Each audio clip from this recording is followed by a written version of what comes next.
Welcome to the Spacious Unknowing Network, Sunshine for Your Soul, with Julio and JoJo Rose. We invite you to enter into ecological equanimity in the unified field of spacious unknowing. We open and awaken to broaden your access to the soul rhythm in all of us. We engage in the pilgrimage inward to feel the infinite love that beats in the rhythm of our collective soul. We will guide you to new horizons and infinite love during our Inquire Within segment. To accept that, you create your field. I create my field. And together, we create the unified field. Spacious Unknowing Network with Julio and JoJo Rose starts now. Aloha and welcome. You are tuned in to Spacious Unknowing Network, Sunshine for Your Soul. Today, are you ready to inquire within? Renewal, regeneration, refreshment. The spotlight shines on love in action.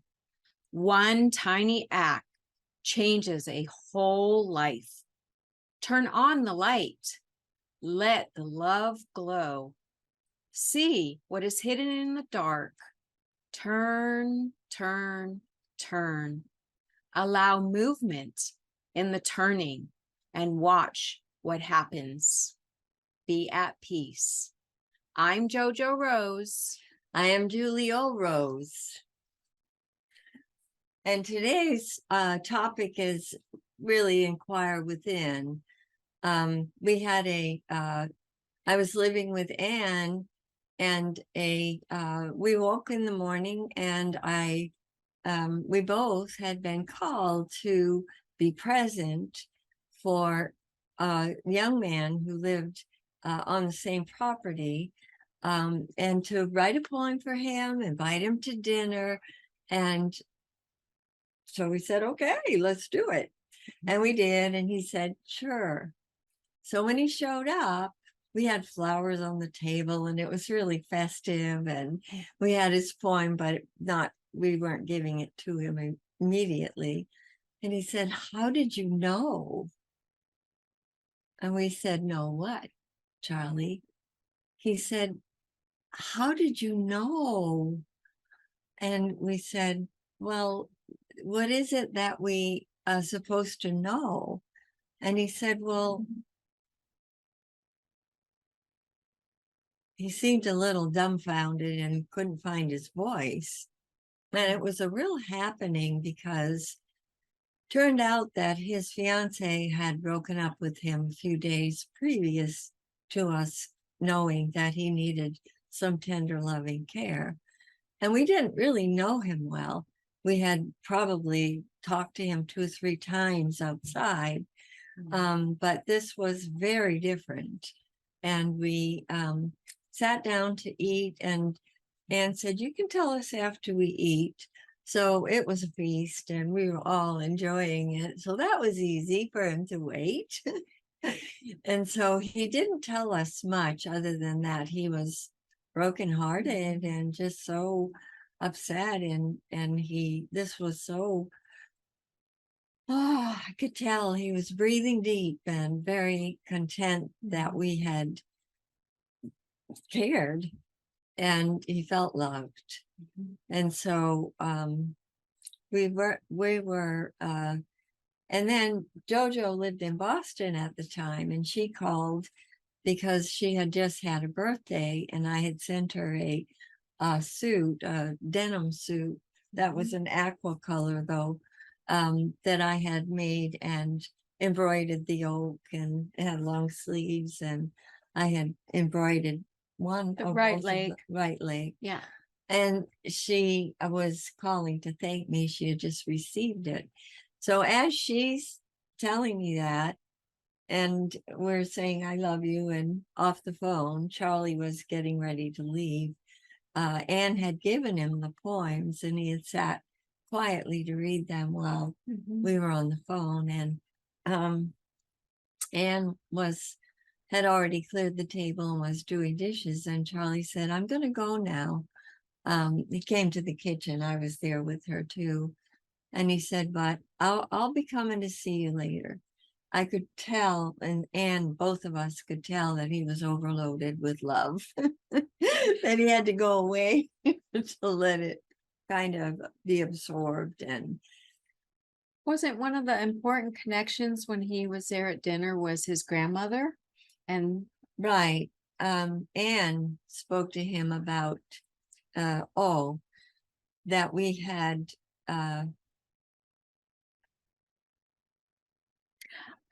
if I remember, he felt the love, and because you and Anne both woke up in the morning knowing you needed to gift this to him, but hadn't talked about it until the morning, he put together how his grandmother was with him, and that she always knew. Yeah. She always knew when he needed something. Yeah. And she would say that it came from God. Like Yeah. God let her know. Yeah. And so that's the love he was feeling, that you had both. He put together that it's God's love. Yeah. Yeah. And he realized that what he told Anne, because she was more of a grandmother figure. She was older than both of us. And he said, you're saying things like my grandmother said them. And she was. And he just felt that was his grandmother. So he thought it was just her, which often happens in families. Yeah. But he realized that no, it was God. It was what she said, because here we were, and he knew it. He knew his love. So that's when he had left. You're right. Thank you. Yes. And so we went on with what our lives were. And a couple days later, Charlie came. He was a law enforcement officer, and he came to the door with his gun, and it was holstered as he came in. He 6'3" of him, he's a tall guy. And he said, I need help. And he sat on the sofa, and we said, well, you came to the right place. And so he told us that he had a call. He had to go for a domestic violence call, and that he had already been there previously and knew that the man was very dangerous. And he didn't want to kill or be killed. And he wanted to know what could he do that would be different from anything maybe he'd done beforehand. And so one of us said, well, did you pray, Charlie? He said, I don't have much confidence in my prayers. And I said, well, Charlie, if it's a ray of light moved by love, it works. But if it's just repetitive words that have no feeling, they have no meaning either. He said, well, when you say that, I'm putting on the whole armor of God. And I said, okay, that's your response. That's the prayer. So claim it and accept it and realize that it's real. And so Anne said, I always say, not by power nor by might, but by thy Holy Spirit. And right away, Charlie said, that's what my grandmother always said. He said, oh, I feel so much better. I think I can go, and I think I come what may, I'm going. And so Anne and I said, please, we called after him to please come back and let us know how it all went. He said, I will. So 2 hours later, he came. Oh, and he said, can't forget this one. He said, I'm so magnetic and electric. He said, you two are powerhouses.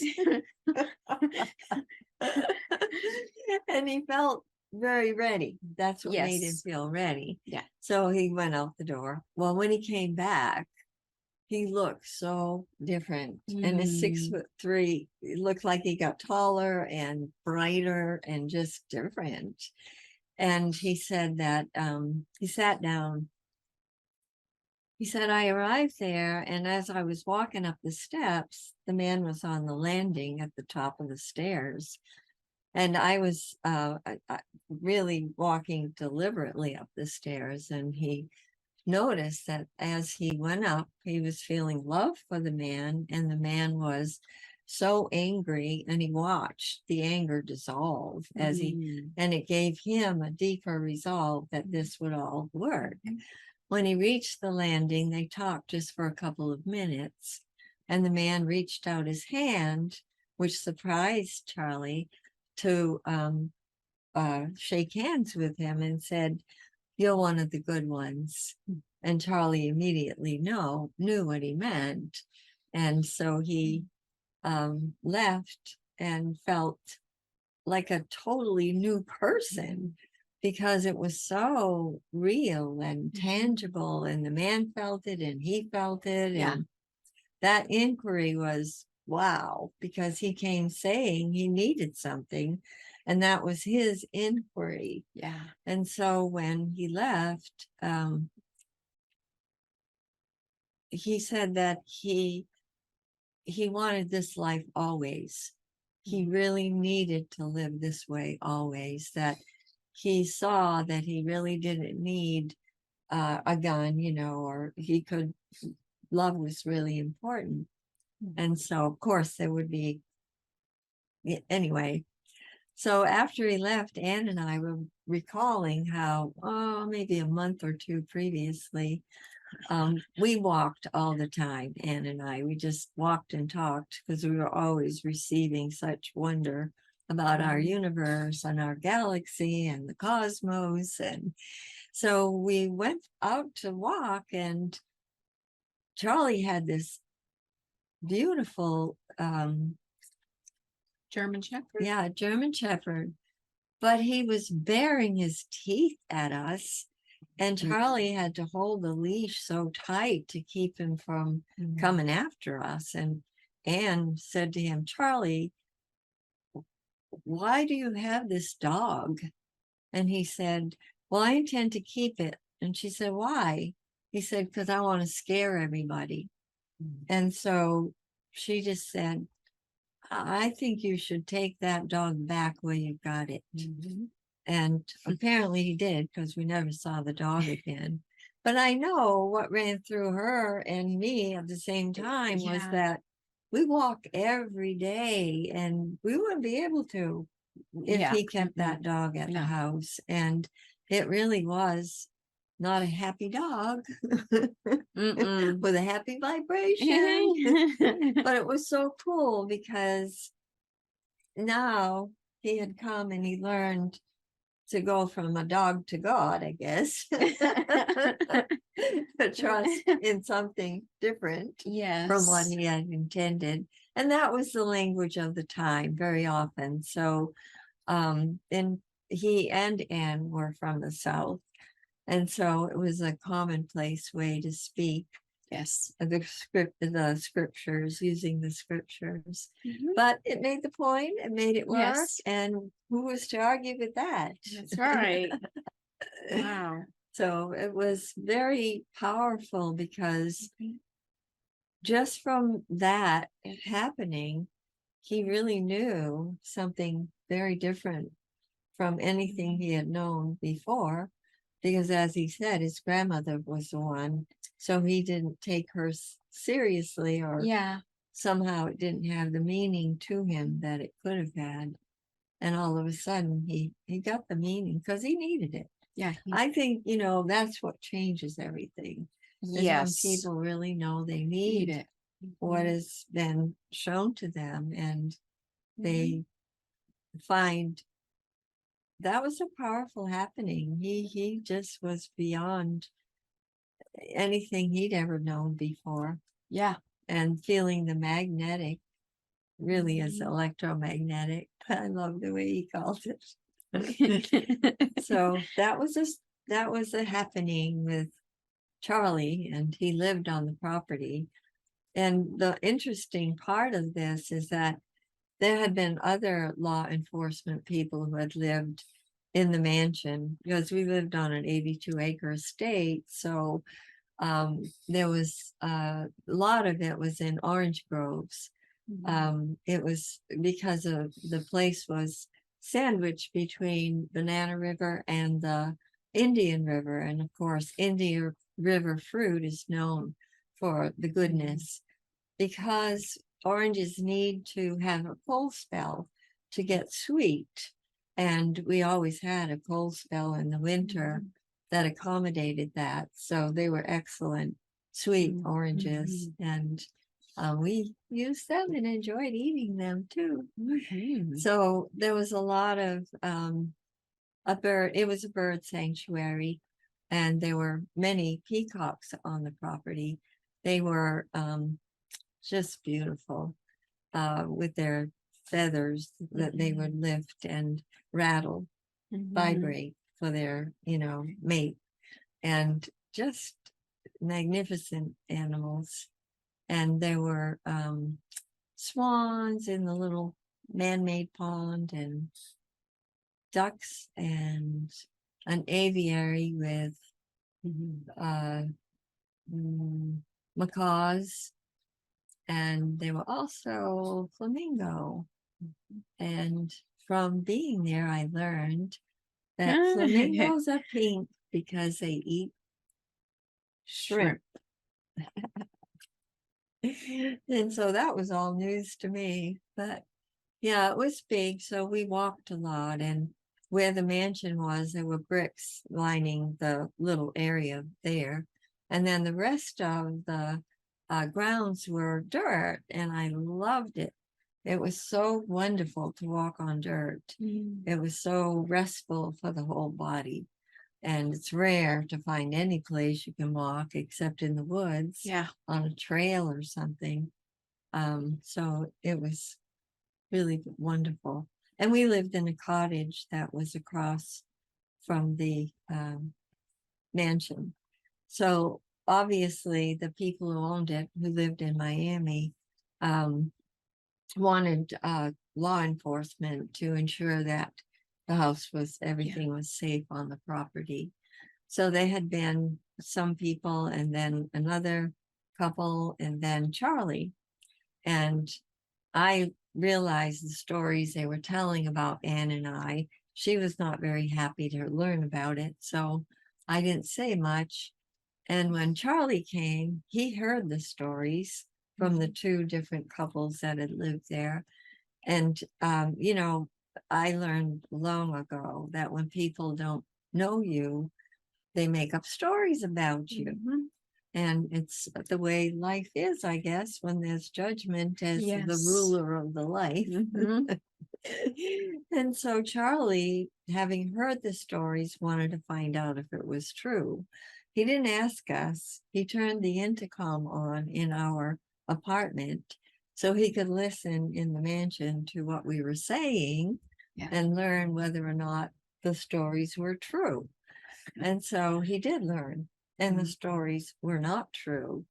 And he did tell us and apologized for, I guess you would call it, the surveillance. Yes. He was, what would you say, a researcher. Anyway, we were fine about it at that time. It was, anyway, so he learned. But I always appreciate that people want to know. My brother came to find out too, because he heard horrible stories, and he came and visited us and wanted to know. And we didn't tell him anything other than he got to see how we lived and how we were, and he knew. He knew better. He knew none of the stories were true. And that's always the best, to have somebody who really wants to know. Yes. I think we all need that sometimes. Yeah, we do. Yeah. Makes a big difference when someone cares that much. Yeah. To want to know and to be willing to. Yeah.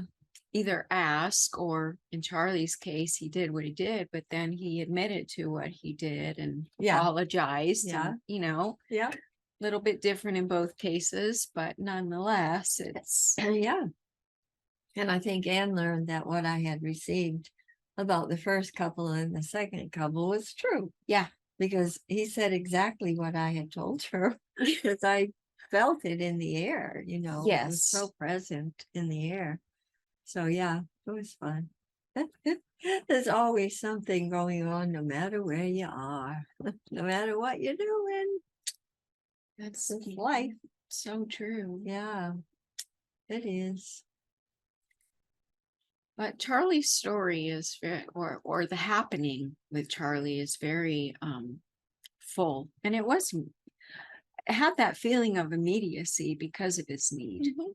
The Yeah, need was really deep, and he needed help right now because he was getting ready to go out on that call, and he knew. yeah. And the beauty of it was what happened. Yes. And he learned Yeah. the difference. And Yeah, he what sure he did. said actually was, what I found out was that human connection is far more important than Mhm. anything. Yeah. Because he felt that connection with the man, Yes. and the man felt it with him, which Yeah. was, you know, unknown and Yeah. it didn't happen that way in Yeah. most places in Florida. So it was brand new to Charlie and to the man, Yeah. both of them. And it was good. Yeah. So.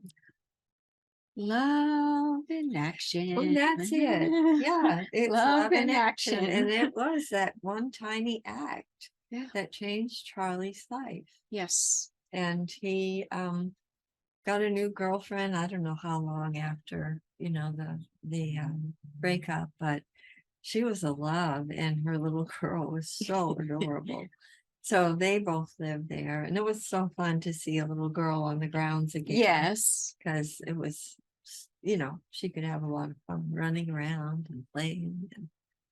And there were so many birds and attractive, you Mhm. know, and the woman who had owned the mansion was, she loved hibiscus. And she decided yes. to make it a showcase of hibiscus. Mhm. And they grew quite tall there. And so there were a lot of them. Yeah. And there was a stable where one time there were horses. And it was quite it was a lot of people in the area called it a white elephant because it was um, not a usual kind of mansion. It was very different because she had traveled all over the world. Yes. But anyway, in the beginning, when we first went there were a lot of us, and we went for coffee and donuts. Benny came, and we talked with Robert, who was there at the time, and Anne. And it turned out there were people from all different parts of the island, close. Yeah. I mean, not the island, the area. The area. They were close, but they weren't where we lived. And so we were we were saying that we thought that there was a wall up Oh boy. outside Yes. the hacienda. And Anne and Robert said, no, there's no wall there. And we all looked at each other incredulously and said, oh, but Anne and Robert, there is a wall there. Well, they lived there. I mean, they knew differently. But we each said, every time we drive by here, we see the wall. And we came in here and we still saw the wall. Yeah. What are you talking about? They said, okay. And follow us, come with us, we'll show you. So sure enough, we walked to the gate. There were two gates. And we walked to the one closest to where we were at the pool house. And sure enough, the way that it had been built was to make it look like it was a wall. And there was like a pillar, and then there were bricks coming down in such a fashion that it would look like it was going on and becoming a wall. But I think the woman who lived there had a very powerful mind, Yes. And she didn't want anybody coming onto that property. She used to ride horseback, and they said she rode with a shotgun. I have no idea. I don't really shouldn't be telling that story. It's a story. But in any event, she sure did create that wall with her Yeah. mind, because we all saw it. Yeah. We were Wow. very sure it was there. So we found out it wasn't. Yes. So during the time, it was like the people began to dwindle and not come back, and ended up being Carolyn and Robert and Ann and I and the two children. And then Robert, and this was before I lived there, Robert left, and then Ann and I studied. Carolyn stayed a little while longer, but Ann and I studied every day, and Gina was always with us. Yes. And then we went to live there, and of course Gina went home with you all. Yes. And so that was, a very, Yeah. And you had a full life. yeah. Yeah, the interesting thing is the work we were in seemed to call people to us, because they'd come, to get healed in whatever way that was. Yes. It was always deeper healing, a healing of their thoughts and feelings and ideas, and oftentimes actions.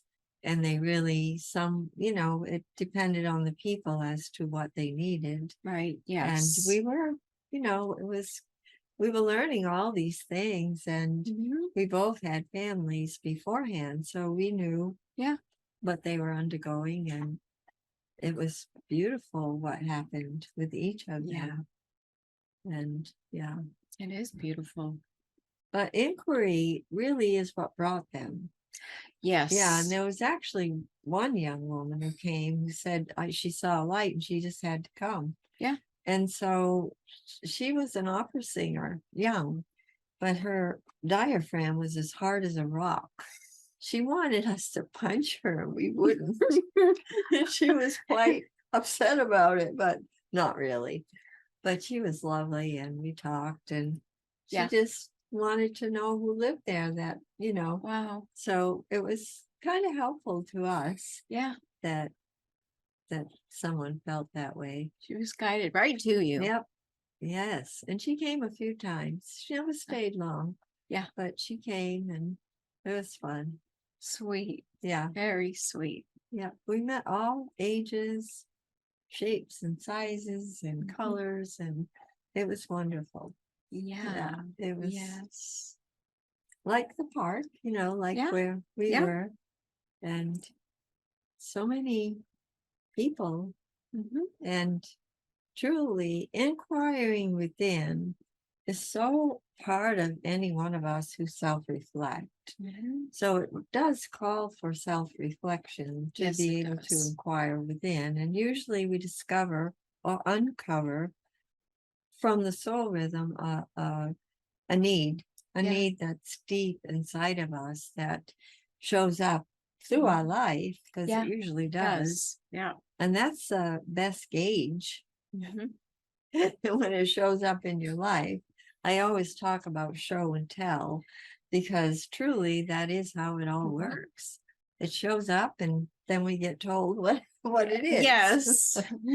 And then we see things happen that are very beautiful.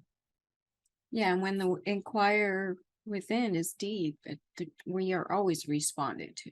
Yeah, well, it depends. Sometimes it's a need that doesn't feel deep. It feels like it's just been there. Yeah. And someone just is all of a sudden knowing that they need to unload, they need to ask, they need to seek. Because often we get answered within. But that doesn't mean we don't also get called to speak with other people. It's both and usually. And that's a good thing. Yep. So if any of you have inquiry, please be aware that it's important. If you have something within that you are needing to understand better for yourself. It's important that you acknowledge it, recognize it, and be with it. So we're going to take a quick break. But before we do that, we want to invite you to call in with an inquiry that you may have. You can call at 1-800-930-2819. Again, that's 1-800-930-2819. We'd love to hear an inquiry that you have. On the other side of the break, we'll see you soon.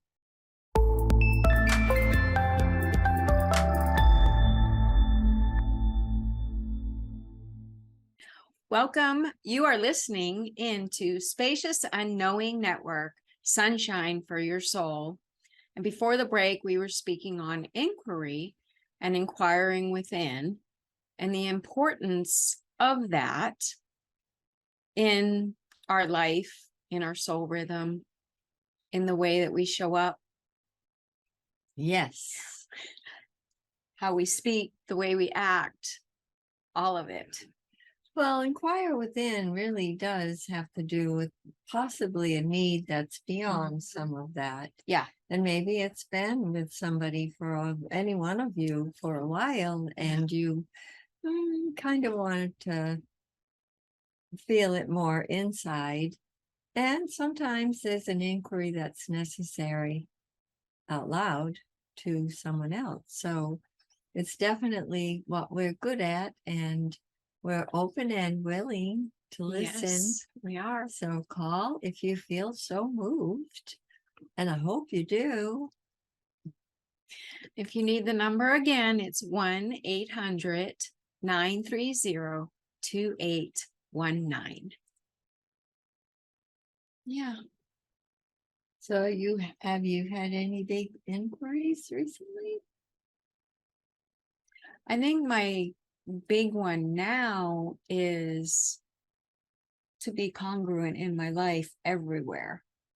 And, I can, the good thing with that is now I can feel when something is a little bit not how it needs to be. And that always makes me inquire within to find out what is it I'm feeling that I can't articulate yet. And when I go into the inquiry, I always seem to get some kind of response. Yeah. And so now it's because I'm learning this life in Spacious Unknowing. Now I feel more a calling or an inquiry for ensuring that everything in my life is congruent and what would be another word? Flowing really well. Yeah. Yeah, that's definitely that in the mix. Yes. Yeah, and that flow is so important for our lives. Yeah, it is. Yeah, when we think about, science now is finding so much about the 0-point field and the gravity and harnessing gravity for use in lighting up cities and the world, and very different way to live and focus and be from what has been in our world. So there's a lot going on, not only inwardly where people realize that carrying light inside. It's seen by doctors, by many people who do work with other beings. And so we have light inside, and a lot of it that is available to us. We just need to learn the way to tap in. Yes. And the 0-point field and the harnessing of gravity is very much what Spacious Unknowing Network is about for our inner life. And so it's so interesting how they all now intersect. And Yes. this has been my life, all my life. And yet now science is actually being, right now, a paper has been written that is by Nassim Harriman, and he's with the Resonance Science Academy. It's always.org.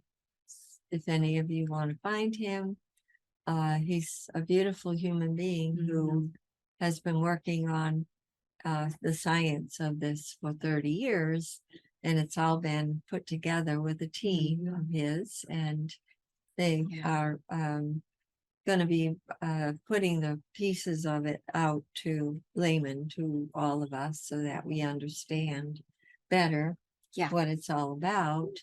And I love it because he's really speaking of everything that I have learned. And it's so nice to hear it from other people. And it's just a joy, actually, to hear it from other people. And so there are many people on our planet today who understand all of this. Yeah. And it's heartening because we have to seek them out. Yeah. Because they're not running around on the street yelling from the rooftops. They're just, we have to find them, or they find us, or something that makes it worthwhile. Yeah. Yeah, it's fun listening to Nassim. Oh, He's like he's so childlike and joyful. And I know that what he has learned and put into a paper and all the equations and everything coming together for him, I know it's been his life work, but it's such a joy to listen to him and understand the science and how it's not just the science, it really is a way of life. yeah. And connecting it that way, bringing it together that way. Yeah, and he was able to bring it together because he lives from within. Yes. And it corresponds totally. Yeah. And it's a beautiful, grand way for him to express it, because he does. And using Einstein and his equations, and really giving much more power to Einstein's equations that were lost or were not used because it hadn't yet happened. Right. Nobody had seen the dark holes he was speaking of, singularity. So it was unknown in that time frame where he lived, and he had it all. He had the unified field, not a full equations like Nassim has now, but definitely Nassim used a lot of his work with his own, and so many of the scientists, like all other things, were misunderstood, and there was misinformation written about them because we didn't have the capability to show things in a full rounded orb, or have people understand science from how they could show it to them. Yes. And now, of course, it's really easy through the web and the way people can create some of what happens in our universe. But well, you described it so well that when you were going to school, it was just on the flat piece of paper, so it's hard to understand when it's because science. Well, that's where the flat earth came from. I mean, come on. Okay. Because everything looks flat on paper. It does. Of course, it never was, but no, it really, some people can look at the moon or sun and think it's flat. And of course, it's so filled with energy, and you can see all that energy coming out of it. You can, if you really can see. And and it's definitely an orbit or a full scale. Yes. So we can see that much better now. Yeah, we can. With people, and understanding what people undergo in this world, in this life, and the way things have shifted. It's all an opportunity, though, for people to turn within and Yeah. seek to understand themselves better and the world around them better. Yeah. And the the whole universe better, really. Mhm. Galaxies. I mean, there's so much information now. Yeah, there is. It's hard to miss any of it because it's all here now. Yeah. And yeah.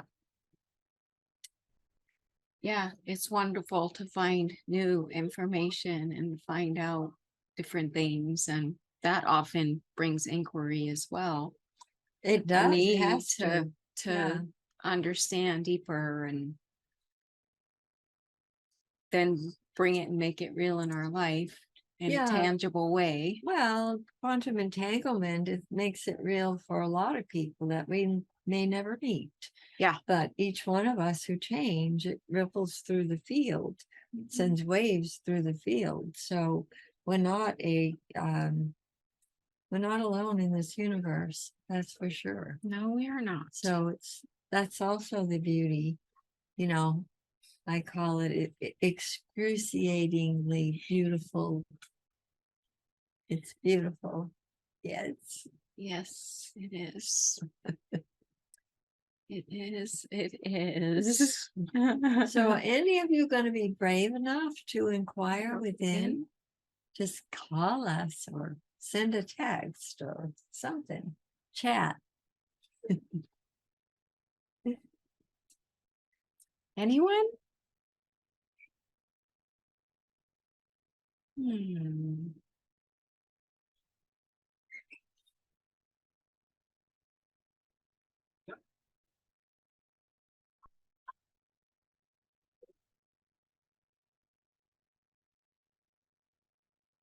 This is a momentary, quiet, Yes. breathing space for everyone. We like to breathe. Breathing is good. Yeah. Breathing is life.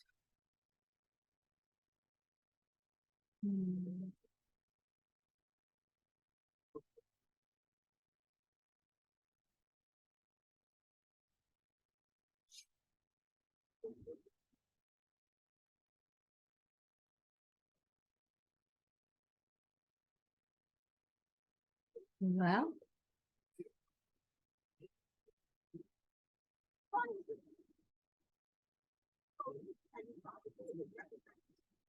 you know, when Ann and I first came together after we were consumed by the light, we were given inquiry every day. And it was so profoundly given a question that we really had to, I say we went around the periphery, we brought it out this big, you know, and then brought it back in. We knew we needed a truth right in the middle of it. Yeah. And we would receive a truth, very simple, maybe a word or two, and then given another question. And so this went on for days, and I called it inquiry, out query, above query, underneath query. It was everywhere inquiry. And it seemed that all of it connected with death and life. And it was always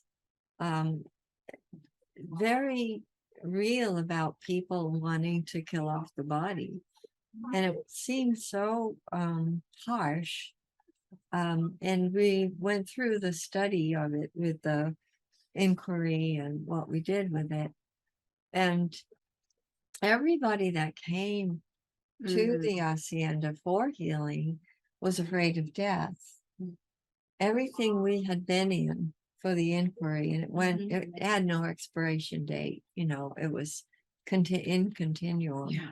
And we recognized how well prepared we were to be with them and take them from any kind of fear of death into an awareness that they had to come into themselves to really ground it and land it and live in it.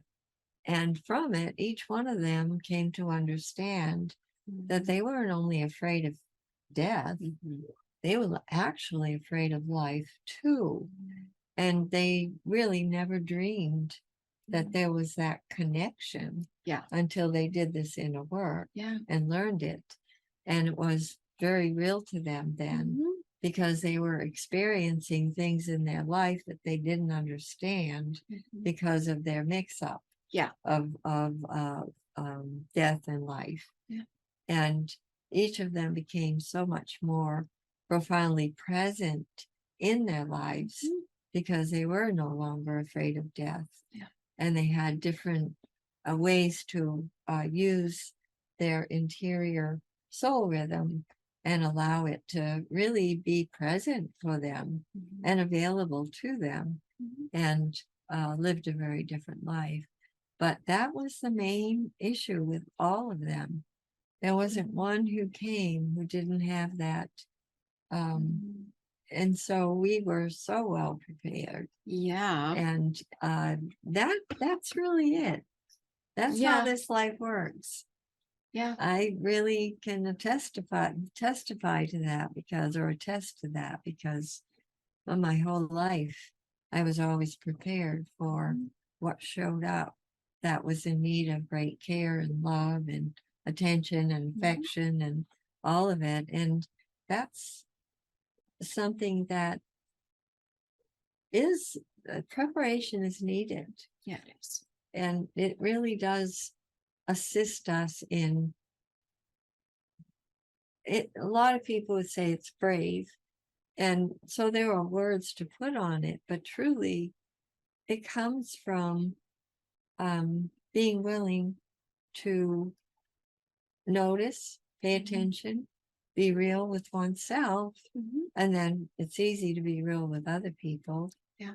And yeah, it's an important way to live, because we're in a world now that is very divided. Yeah. And for us to be able to not be anxious or not be fearful, there has to be something greater happening inside than that for anyone to feel peace, no matter what seems to be occurring out here. And that's really important. We all need to understand our own self. Yeah. And that's everything. Understanding ourselves in here makes everything else in life seem so much easier, because there is that. Yeah, and that's what people came for. Yeah. And that's what they learned and really loved it.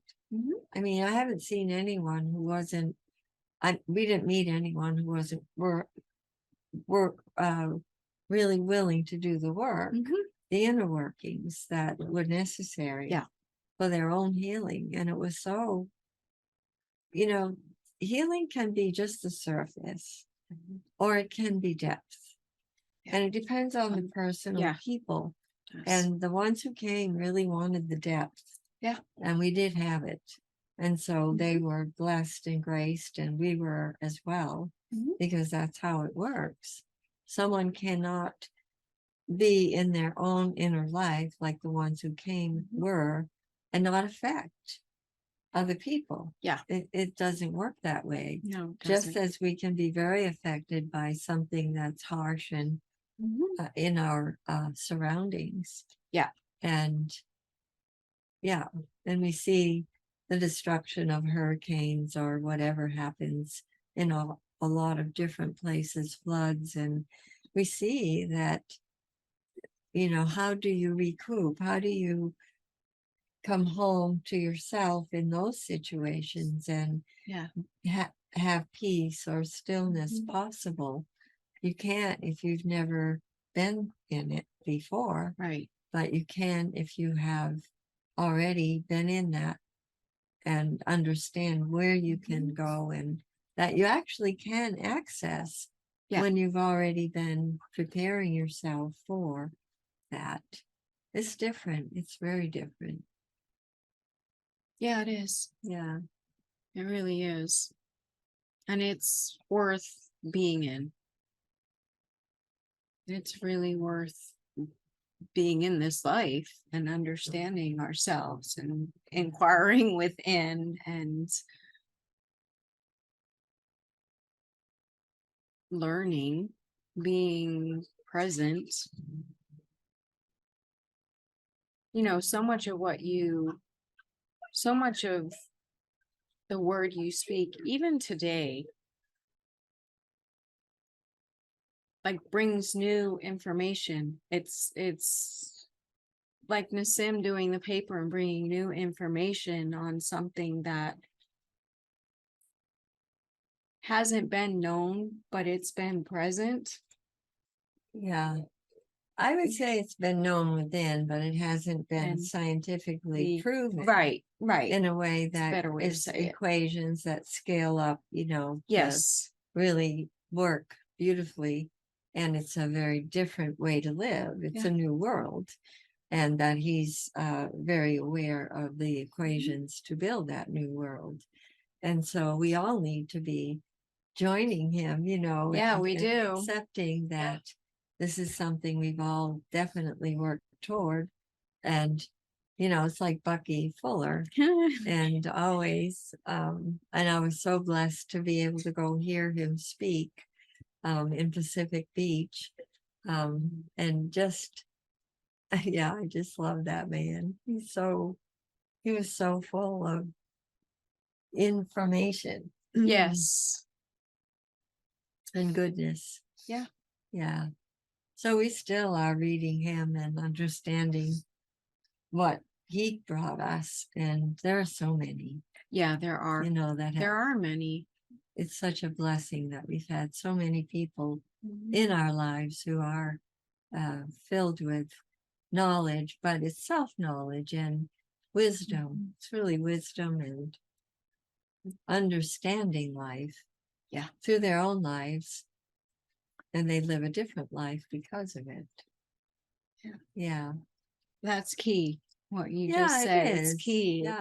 It's having it in here and listening into the soul rhythm, but it comes from the inside. Yeah.